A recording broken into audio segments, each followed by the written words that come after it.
What is going on, guys and gals? It's your boy J Love coming at you with another video about non-CDL and CDL Hotshot. In this video, we're going to be talking about team driving in Hotshot, basically what you need to be able to team drive, and if it's a good idea or not.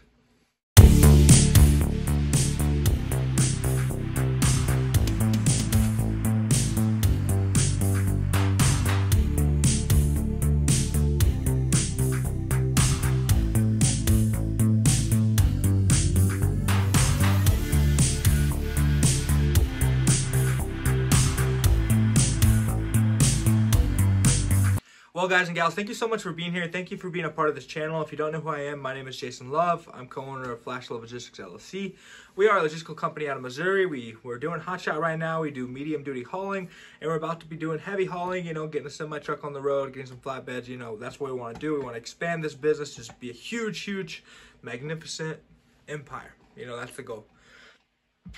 If you don't know why I shoot videos, my body always kills me and gives me really bad indigestion for some reason. So if you see me do this a lot, it's because of the indigestion. But besides the fact. Anyways, in this video, guys, we're talking about team driving in Hotshot.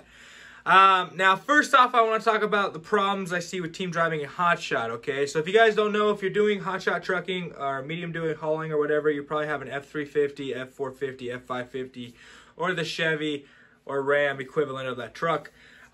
Usually you have a crew cab and you sleep in the back. A lot of people take out the back seats, they put a bed right there, and they just sleep on it, right? Now, the problem with that is that's not considered a sleeper. That's not a DOT approved sleeper, right? So when we're doing Hotshot, we're not allowed to use a sleeper berth, or legally can't use sleeper berth. We can't use a sleeper split. We can't do it, right? Because we don't have a sleeper. Can we take 11 hours or 10 hours off duty in the back of the truck? Technically, you can. I've heard of people getting and having trouble with that, getting pulled over and the cops saying stuff. So it's basically a gray area right now.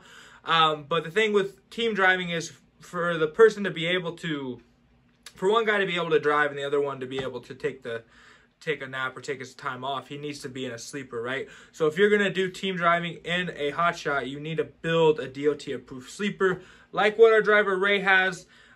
Usually costing anywhere from $10,000 to $15,000 to be able to put one on your truck, depending on all the ins and outs that you get done with it.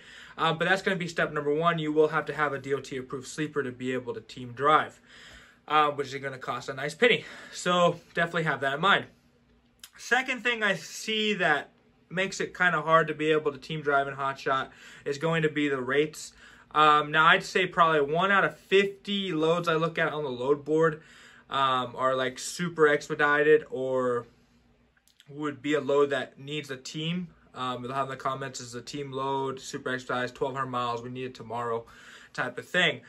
So I don't really believe that those loads are out there all the time. The ones that are really going to make you that pretty penny, that are going to be speed delivery and make you really good money.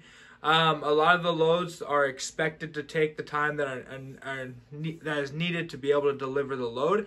Now, obviously, if you have a team and you tell the broker, hey, I know this load needs 1,200 miles, I can have it there by tomorrow evening. I have a team driver, we're going to drive through the night. I don't think you're going to get any more money, but you're definitely not going to get any less money. And if it works out with him, you're good to go, right? So, you could definitely, I feel like you're going to condense a lot of the loads, a lot of the normal loads down into much faster loads, but I don't think really the market's out there for a lot of expedited team Hotshot loads that are super expedited. Obviously we're in the business of expedited as Hotshots, but they're super expedited. You know what I'm saying? I don't know if there's a lot out there. I haven't seen them. If you guys have seen them, point me in the right direction. Indigestion's killing me. I'd love to see them, right? So that's kind of the second problem I see with it. Third problem I see with it is the equipment, right? First off, with the trailer, if you're trying to do team driving as a non-CDL Hotshot, it's not going to happen. After you put the sleeper on, and you're just going to weigh way too much, first off. And then second off, none of the trailers that are going to be the trailers you would use for non-CDL Hotshot are going to be able to take the pounding you're going to put on them doing 25,000 miles a month on them.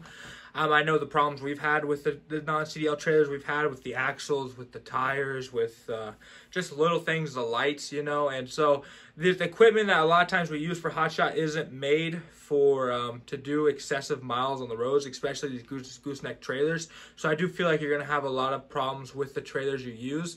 Obviously, if you have a CDL setup and you put a lot of money into a really, really, really nice trailer, then, you know, chances are you're going to have a lot better luck with it. But I would say 90% of the Hotshot trailers out there aren't going to be able to handle that many miles, or gooseneck trailers, because I mean, Hotshot trailers. There are some companies like Diamond C that make they make their gooseneck trailers like for Hotshot. They know that's what people are doing with them. That's why they make them. But a lot of companies still don't do that. They just make, you know, gooseneck trailers to haul hay or to move you know, stuff when needed, right, for farmers and stuff. Not a lot of people do it for commercial means. You know what I'm saying? We haven't. I don't feel like we've gotten to that point yet. Same thing with the truck, right? So I mean, you look at an F350, F450, F550.